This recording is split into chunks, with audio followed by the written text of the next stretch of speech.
We trust it, our sun, the giver of life, light, warmth. We know it has moods, solar flares, massive eruptions, cosmic storms capable of knocking out satellites, plunging cities into darkness. We called it nature, random, chaotic, indiscriminate. Until now.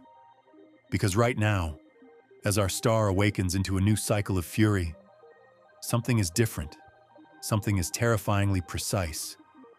Recent solar flares, the most powerful we've ever accurately measured, haven't just been strong.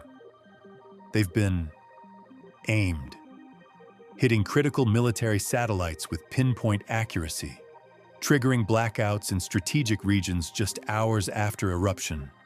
The timing, the targeting, the impossible coincidences are piling up too fast to ignore. Is this just the sun throwing a tantrum?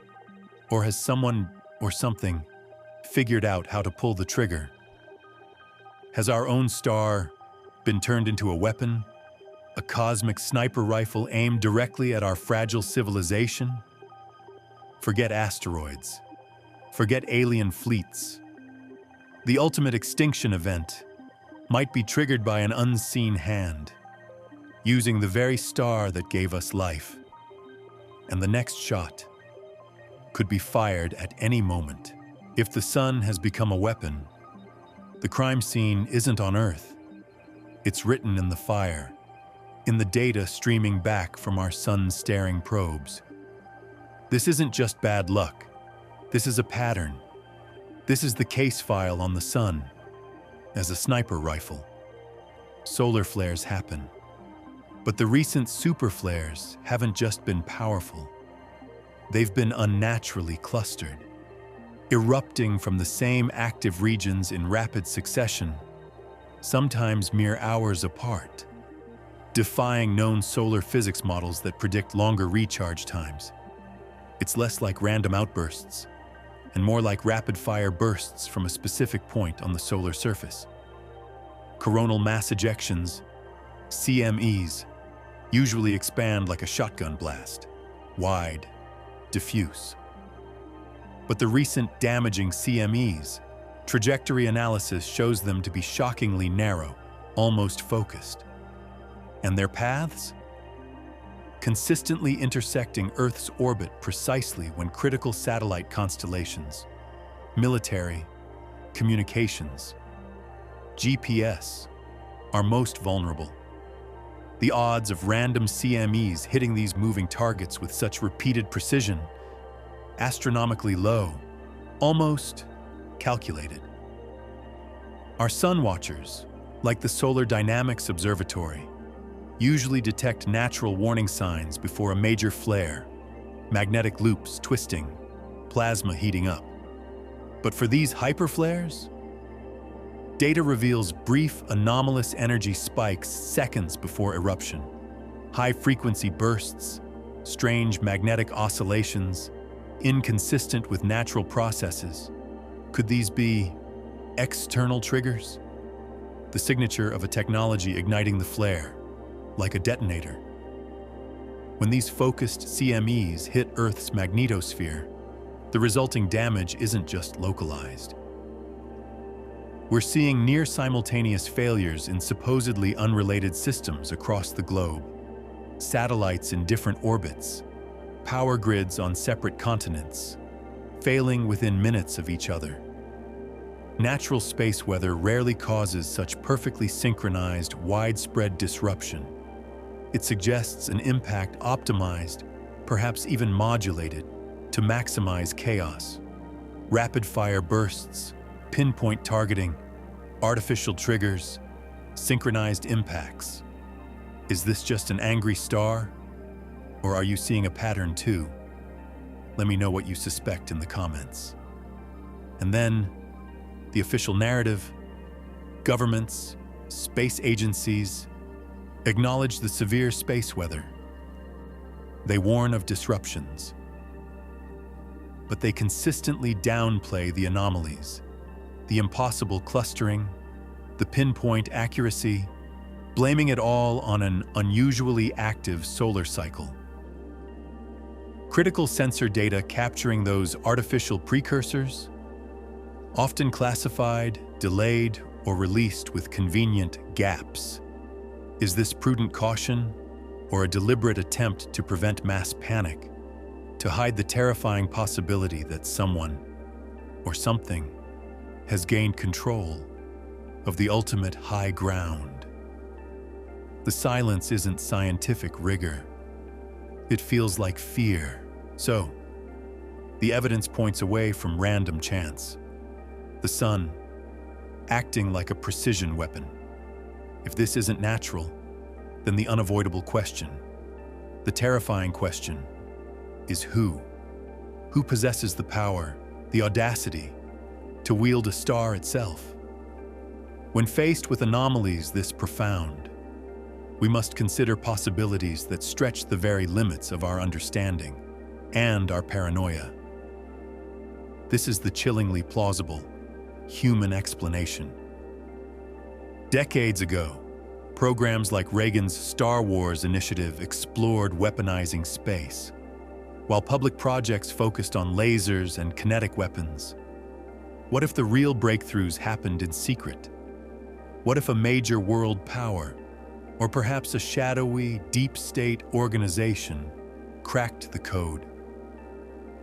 Imagine technology capable of generating focused energy beams or manipulating localized magnetic fields, powerful enough to trigger solar flares, perhaps even subtly steer the resulting CMEs towards designated targets. A weapon of unimaginable power, completely deniable, hidden behind the mask of natural disaster. Are we witnessing the first shots of a silent solar war fought entirely off the books? But what if the technology isn't human? What if this control originates from far beyond Earth? An advanced, perhaps Kardashev Type 2, civilization capable of stellar engineering, manipulating stars as easily as we manipulate fire. Why would they do this? Perhaps it's a warning, a demonstration of power, urging humanity to change its course before they intervene more directly. Perhaps it's a test, gauging our technological defenses, our societal resilience, our capacity for unity or division. Or perhaps it's something far more sinister, the opening salvo of a conflict we cannot even comprehend, using our own sun as the ultimate siege engine. We scan the skies for ships, never suspecting the attack might come from the heart of our own system, a secret human weapon or alien intervention. Regardless of who holds the trigger, the gun itself, our sun, represents an existential threat unlike any other.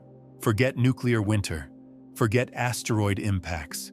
Those are regional disasters, survivable and perhaps a perfectly aimed, weaponized coronal mass ejection hitting Earth broadside is a civilization killer.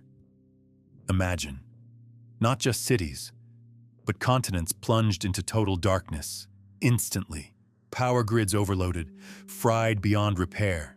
Satellites, GPS, communication, the internet, gone, not for days or weeks, but potentially for years.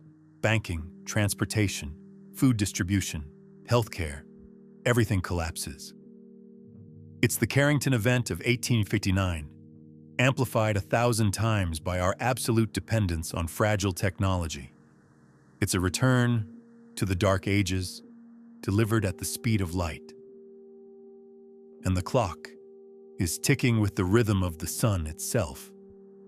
We are climbing towards the peak of the current solar cycle.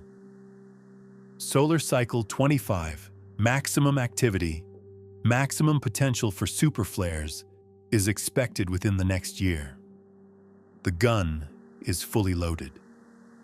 The race isn't just to understand if this is happening. The race is to figure out how and who. Before the next targeted flare, the one aimed not just at satellites, but at the heart of our modern world, is launched. Our star, the source of all life, might now be the greatest single point of failure for human civilization, and the fuse has already been lit. Governments remain silent, scientists debate, but the sun keeps burning. Make sure you're subscribed with notifications on, because the next solar storm warning might be the last one we ever get. So, we look up at the sun, no longer just with awe, but with a chilling new sense of vulnerability. The giver of life, potentially the ultimate weapon. Whether manipulated by human hands hidden in shadow or by an intelligence far beyond our grasp, the terrifying possibility remains. We may no longer be safe from our own star. Our technological civilization, built on fragile threads of electricity and data, is utterly dependent on a celestial body that could be turned against us. Or perhaps already has been. The sun's ancient pact with Earth, the promise of stable light and energy, might have just been broken. If this descent into the terrifying possibilities of weaponized space weather ignited your curiosity, support Sky Night Narratives by hitting that like button. But now, the final question hangs heavy in the air, the Sky Night Narratives community. What do you believe is behind these hyper-targeted solar events? Is it secret human technology, pushing the boundaries of a new, silent war? Or is it extraterrestrial intervention, a warning, a test, or something far more ominous? And here's the thought that will haunt your daylight hours. If someone can control the sun, what is their ultimate goal? And what, if anything, can we possibly do to stop them? Drop your most critical theories and potential scenarios in the comments below, and share this video with someone who thinks the biggest threats come only from Earth. The true power hangs right above our heads.